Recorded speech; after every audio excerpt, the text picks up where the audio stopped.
तर आज मी तुम्हाला अशा हुलग्यांपासून अशी मस्त शेंगोळ्याची रेसिपी, थंडीच्या दिवसात अगदी गुणकारी असे हुलगे याची रेसिपी करून दाखवणार आहे अशा प्रकारे. चला तर बघूया. आज आपण ह्याला हुलगे म्हणतात आणि हुलग्यालाच कोळीतही म्हणतात. तर आता थंडीचे दिवस आहेत आणि भरपूर कडाक्याची थंडी आहे. अशा दिवसामध्ये असं कुळिताचं सूप किंवा कुळिताच्या शेंगोळ्या किंवा कुळिताचं माडगं असं करून खातात बरेच जण. पूर्वीच्या काळी तर खूप खायचे. तर मी आता ह्याचंच तुम्हाला शेंगोळ्या करून दाखवणार आहे. तर ह्याला म्हणतात, कोणाकोणाला माहिती नाही की हुलगे कसे असतात, कुळीत म्हणजे काय. तर हे कुळीत. तर हे काय करायचं, अगदी 2 वाट्या किंवा 1 वाटी घेतलं तरी चालेल. ह्याला छान खरपूस असं भाजून घ्यायचं मस्त तव्यामध्ये किंवा कढईमध्ये. छान असं खरपूस भाजलं ना 1 ते 2 मिनटं, मग गार करून ह्याचं पीठ दळून आणायचं आणि ह्याचं अगदी पौष्टिक शेंगोळ्या किंवा सूप वगैरे असं करतात. आणि थंडीच्या दिवसात उष्णतेसाठी भरपूर उष्णता भेटते, ह्याच्यामुळे हाडं वगैरे इतके गुणकारी आहेत. हे मी तुम्हाला सांगते त्याचे गुणधर्म. आणि हाडांसाठी बळकटी देण्यासाठी पण ह्याचा खूप फायदा होतो, असे गुणकारी हुलगे. तर ह्याचा आज आपण शेंगोळ्याची रेसिपी करू. तर हे आपण भाजून मस्त ह्याचं पीठ करून आणलेलं आहे मी. पण मी सांगितलं की हे भाजूनच ह्याचं पीठ तयार करायचं. छान भाजायचं 1 ते 2 मिनटं आणि मग गार झाल्यावर मिक्सरला तुम्ही बारीक करू शकता किंवा गिरणी असेल जवळ तर किलोभर करून आणलं तर थंडीच्या दिवसामध्ये आपण जेव्हा पाहिजे तेव्हा करू शकतो. तसं आपण करूया. तर आता आपण वाटण करणार आहोत. त्याच्यासाठी मी इथे लसणाच्या पाकळ्या घेतलेल्या आहेत, जिरं घेतलेलं आहे अर्धा चमचा, 4 मिरच्या घेतल्यात हिरव्या आणि काड्यासकट थोडी कोथिंबीर घेतलेली आहेत आणि कढीपत्त्याची काही पानं घेतलेली आहे. हे आपण मिक्सरला जाडसरच वाटायचं आहे. तर सर्वप्रथम आपण हे मिक्सरला जाडसर वाटून घेऊया. तुमच्याकडे जर वरवंटा पाटा असेल किंवा खलबत्ता असेल तर तुम्ही जाडसर त्याच्यातही करू शकता. आता आपण पॅन गरम करायला ठेवलेला आहे. सर्वप्रथम आपण फोडणी करूया. इथे मी 1.5 चमचा तेल घातलेला आहे. आता तेल आपलं छान गरम झालेलं आहे. आपण थोडे जिरे घालूया अर्धा चमचा, हिंग घालूया चिमूटभर,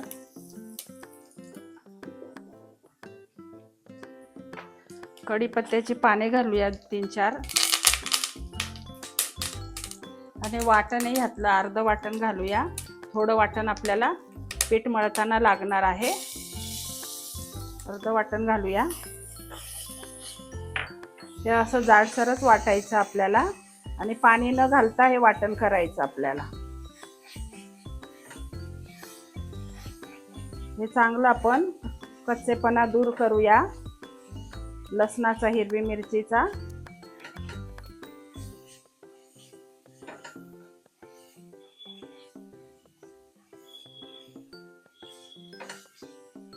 किंचित हळद घालूया आपण.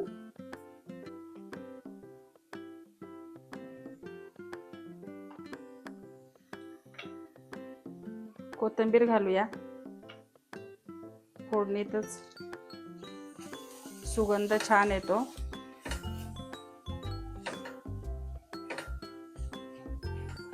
लो टू मीडियम वरच छान आपल्याला मसाला करून घ्यायचा आहे. ह्याला जास्त वाटण घाटण नाही आणि काही त्रास नाही. अगदी झटकीपट, अगदी सोपी रेसिपी आहे, सगळ्यांना जमणार अशी अगदी झटकीपट होणारी.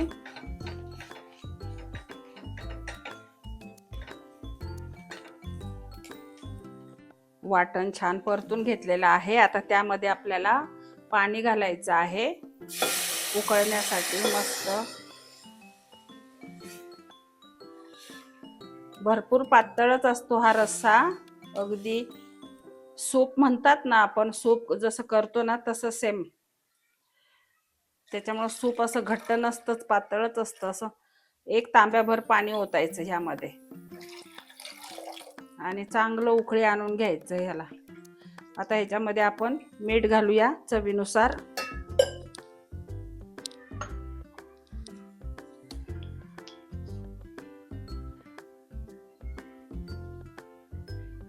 आणि छान लो टू मीडियमवर चांगली उकळी आणून घेऊ, तोपर्यंत आपण पीठ मळून घेऊया. आता हे हुलग्याचं पीठ आपण दळून आणलेलं आहे. माझ्याकडं घरघंटी आहे, त्यामुळे मी घरीच हे पीठ दळलेलं आहे. तर हे असं छान 1 वाटी घेतलेलं आहे मी. आता हे आपण काढूया परातीमध्ये. आता ह्यामध्ये हे आपलं वाटण जे आपण ठेवलं होतं, लसूण, हिरवी मिरची, कोथिंबीर आणि जिरं, हे वाटण घालूया. हळद घालूया किंचित, मीठ घालूया चवीनुसार, थोडासा अर्धा चमचा धना पावडर घालूया आणि अगदी काश्मीरी मिरची पावडर घालूया अर्धा चमचा आणि चांगलं मिक्स करूया.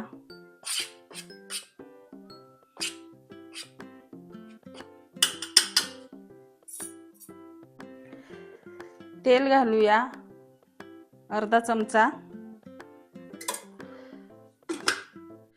आता हे आपल्याला चांगलं घट्ट, जसं पुरी आपण करताना कसं घट्ट पीठ मळतो तसंच आपल्याला हे अगदी घट्ट पीठ मळून घ्यायचं आहे. तर मी इथे मिक्सरचं मसाल्याचं पाणी होतं, त्यातच थोडं थोडं पाणी घालून, एकदम पाणी घालायचं नाही, आणि घट्ट गोळा मळून घेऊया आपण. तर हे असा घट्ट गोळा मळून घ्यायचा आहे. तुम्ही बघू शकता मी ह्याच्यामध्ये हळद आणि थोडंसं लाल तिखट घातलं, त्याच्यामुळे ह्याचा कलर असा दिसतो, नाही तर ह्याचा कलर चॉकलेटी दिसतो. मी आहे ना हळद आणि थोडंसं लाल तिखट त्यासाठी घातलं, कारण कसं मुलं काय करणार, ते असं चॉकलेटी कलर बघून मग खायला नको म्हणणार, ते असं वेगळं दिसतं ना ह्याच्यासारखं. त्याच्यामुळे मी थोडंसं लाल तिखट कलरला आणि हळद घातलेली आहे. आता ह्याचं आपल्याला पोळपाटावर चांगले शेंगोळे करून घेऊया. तर हे असे आपल्याला असे लांब लांब लांब लांब असे शेंगोळे करून घ्यायचे. तुम्ही बघू सारखं एकसारखे असे करून घ्यायचे आणि मग ते असे थोड्या थोड्या अंतरावर असे तोडायचे. खूप लांब लांब नाही ठेवायचे, मग खाताना हे होतं. असे थोड्या थोड्या अंतरावरच तोडायचे. जर तुम्हाला असे सरळच ठेवायचे तर तुम्ही ठेवू शकता, नाहीतर त्याला असे आकार देऊ शकता वेगवेगळे. असे आकार दिले तरी पण चालतं, गोल किंवा असा, जसा हवा तसा आकार. असे छान आकार दिले ना की मग मुलं पण आवडीने खातात. त्याच्यामुळे मी असा आकार देणार आहे त्याला. असे आपण सर्व करून घेऊया. तर आता तुम्ही बघू शकता मस्त उकळी आलेली आहे छान, आणि आपण हे सर्व शेंगोळ्या करून ठेवलेल्या आहेत. मी मुद्दाम असा आकार दिला, नाही तर आपण सरळ सरळ पण ठेवू शकता, कारण ते कसं दिसायला कसं तरी दिसतं, मुलं खाणार नाही, त्याच्यामुळे मी असा आकार दिलेला आहे त्याला. आणि खूप जाड पण करायची नाही, कारण हे शिजल्यावर परत त्याची साईज हे होते, शिजल्यावर ते फुगतात, त्याच्यामुळे असे पातळ पातळच करायचे. तर मी असे करून घेतलेत. आता आपण गॅस थोडा बारीक करून हे त्याच्यामध्ये सर्व सोडून घ्यायचे. तर आपण हे सर्व सोडून घेऊया त्याच्यामध्ये.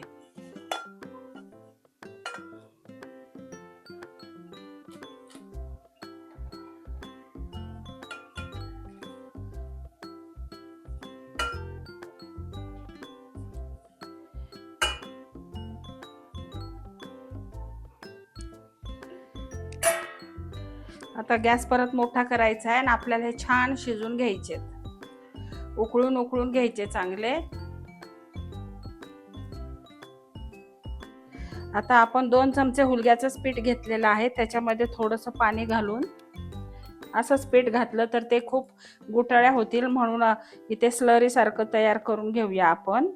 आणि हे छान असं मऊ झालं ना स्मूथ, की मग ते कढईमध्ये ते आहे ना आपलं बनवलेलं का आहे त्याच्या आता आपण ही केलेली स्लरी ह्याच्यामध्ये घालून घेऊया, म्हणजे कसं मस्त मिळून येणार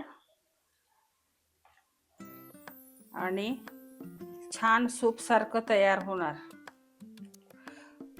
तुम्ही बघू शकता लगेच घट्ट झालंय बघा.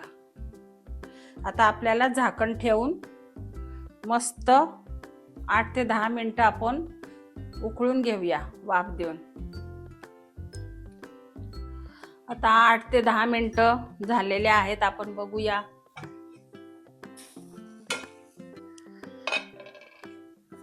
मस्त आपले शेंगोळे तयार झालेले आहे. बघू शकता तुम्ही. सूपही अगदी छान घट्ट झालेला आहे. तुम्ही बघू शकता. हे असे अगदी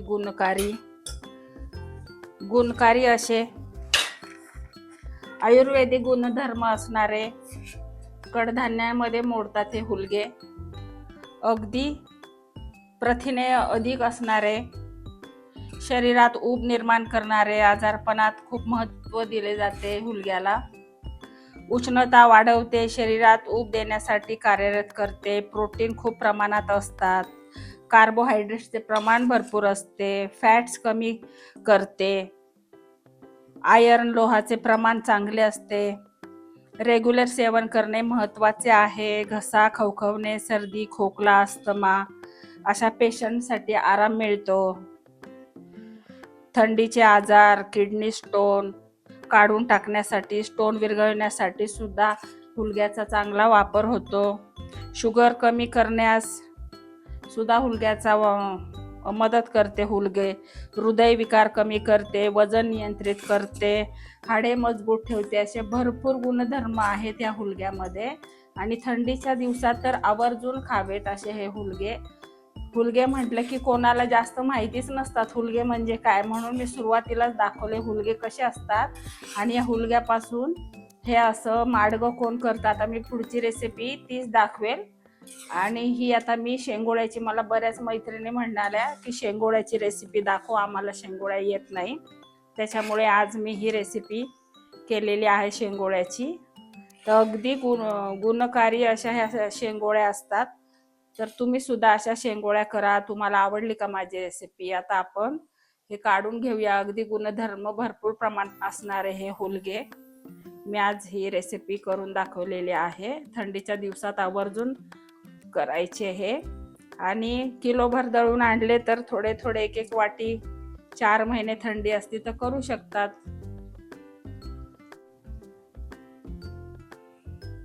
तर आज मी इथे असे हुलग्यापासून शेंगोळे रेसिपी करून दाखवलेली आहे. तुम्हाला माझी रेसिपी आवडली का? अगदी मस्त असे प्रोटीननी खूप भरलेले असे भरपूर प्रोटीन असणारे, आजारपणात खूप महत्त्व देणारे आयुर्वेदिक अशी वनस्पती कडधान्यामध्ये मोडणारी, शरीरात ऊब निर्माण करणारी, अधिक प्रथिने असणारी, अगदी सर्दी खोकल्यामध्ये किंवा अस्थमात अगदी आराम देणारी ही अशी आपले हाडांसाठी, हाडांना मजबूती देण्यासाठी, हृदयविकार कमी करण्यासाठी, वजन नियंत्रित करण्यासाठी, शुगर कमी करण्यासाठी असे भरपूर गुणधर्म असणारे हे हुलगे खाण्यात जास्त येत नाही. तर थंडीच्या दिवसात आवर्जून खावे. किंवा हुलग्याला सुद्धा मोड आणून त्याची उसळ पण खाल्लेली भरपूर चांगली असते. मोड आलेली उसळ ती सुद्धा करून खाणं ते पण महत्त्वाचं आहे. आणि अशा शेंगोळ्या पण करून खायच्या, अगदी चमच्याने अशा मस्त खायच्या आणि सूप प्यायचं. तर थंडीमध्ये अगदी भरपूर ह्याचे छान गुणधर्म असणारं हे थंडीत खावंच हे. त्यासाठी मी आज ही रेसिपी करून दाखवलेली आहे. तुम्हाला आवडली का माझी रेसिपी? आवडली असेल तर संगीताज किचन वाईब्सला लाईक करा, सबस्क्राईब करा, शेअर करा, कमेंट करा. तर भेटूया पुढच्या रेसिपी. तोपर्यंत बाय.